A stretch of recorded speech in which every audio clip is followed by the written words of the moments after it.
Corporate law matters, money recovery matters या property matters, ये सब इंसान की ज़िंदगी के किसी एक पहलू पे असर डालते हैं। लेकिन मैट्रिमोनियल केसेस, फिर चाहे उसमें डिवोर्स केस हो, कस्टडी हो या फिर डोमेस्टिक वायलेंस, इन सब मैटर्स में आपकी ज़िंदगी की जड़ें हिल जाती हैं। इसलिए ये बहुत ज़रूरी है कि हर इंसान ये बात समझे कि क्या उसे कोर्ट के दरवाजे खटखटाने का फ़ैसला ले लेना चाहिए या इस फ़ैसला लेने से पहले उसको कुछ और बातों का ख्याल रखना चाहिए।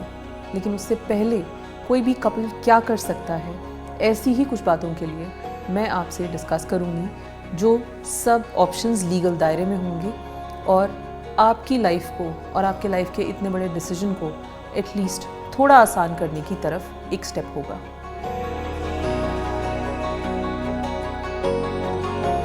मेरा एक्सपीरियंस ऐसे मैटर्स में कहता है कि courts should be the last recourse और उससे पहले के ऑप्शंस को एक्सप्लोर करना बहुत ज़रूरी है। इन ऑप्शंस में मीडिएशन तो है ही, बट उससे पहले फैमिली के साथ बैठकर इस बात को समझना बहुत ही ज़रूरी है कि अगर आपको सेपरेट भी होना है तो क्या ज़रूरी है कि उसके लिए आप कोर्ट में सालों साल की लड़ाई लड़ें।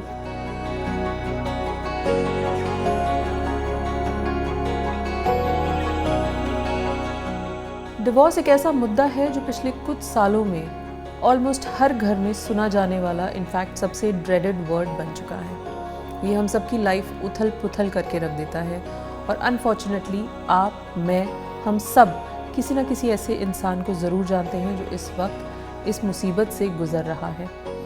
अपनी ज़िंदगी के प्राइम समय में अगर दो लोग डिवोर्स केस की लड़ाई में कोर्ट्स में खड़े होते हैं तो वो उसमें बहुत ही कीमती समय बर्बाद करते हैं। साथ ही में हम ये भी नहीं भूल सकते कि ऐसे केसेस में बच्चों के ऊपर क्या बीतती है।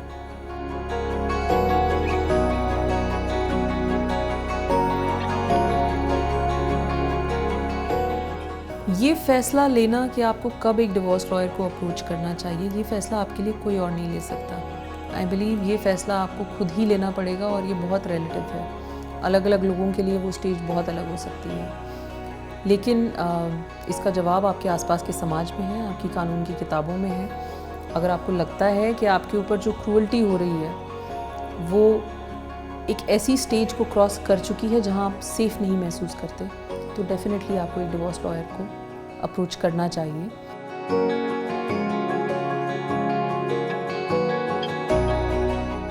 आई थिंक सबसे बड़ी क्वालिफ़िकेशन जो एक डिवोर्स लॉयर में होनी चाहिए वो एम्पैथी होनी चाहिए।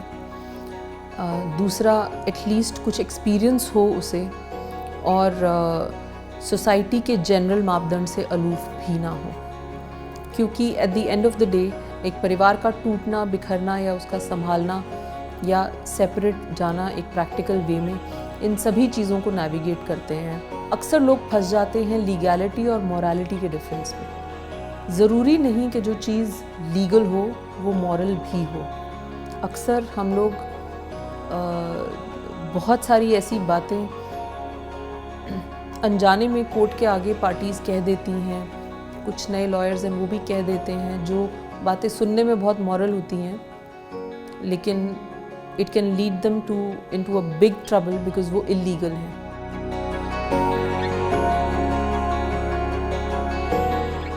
सबसे पहले तो मुझे लगता है कि मैट्रिमोनियल मैटर्स में बहुत ज़्यादा मिस इन्फॉर्मेशन है और इस मिस इन्फॉर्मेशन के बेसिस पे लोग अपनी ज़िंदगी के बहुत इंपॉर्टेंट फैसले ले रहे हैं। आई थिंक उस चीज़ से डील करना सबसे ज़्यादा ज़रूरी है।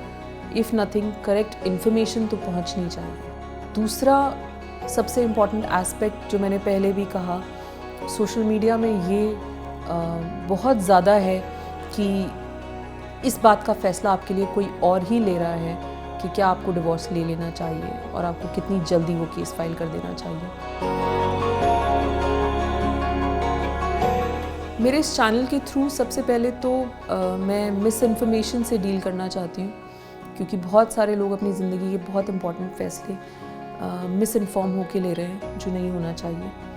सेकेंडली, मेरे लिए मेरे दिल के बहुत करीब है ये चीज़ कि लोग जेंडर के हिसाब से जनरलाइज करने लग गए हैं कि अगर कोई आदमी है तो उसने चीटिंग की ही होगी, कोई औरत है तो उसने लॉज का गलत इस्तेमाल किया ही होगा, but each and every case is very different. तो ये जो एक फियर क्रिएट हो रहा है सोसाइटी में, आई बिलीव वहाँ पे एक्चुअल ऑन ग्राउंड सिचुएशन क्या है, कोर्ट्स में क्या होता है क्या नहीं होता, उसके बारे में बात करना भी बहुत इम्पॉर्टेंट है, with facts as they are, rather than किसी एक इंसान की परसेप्शन।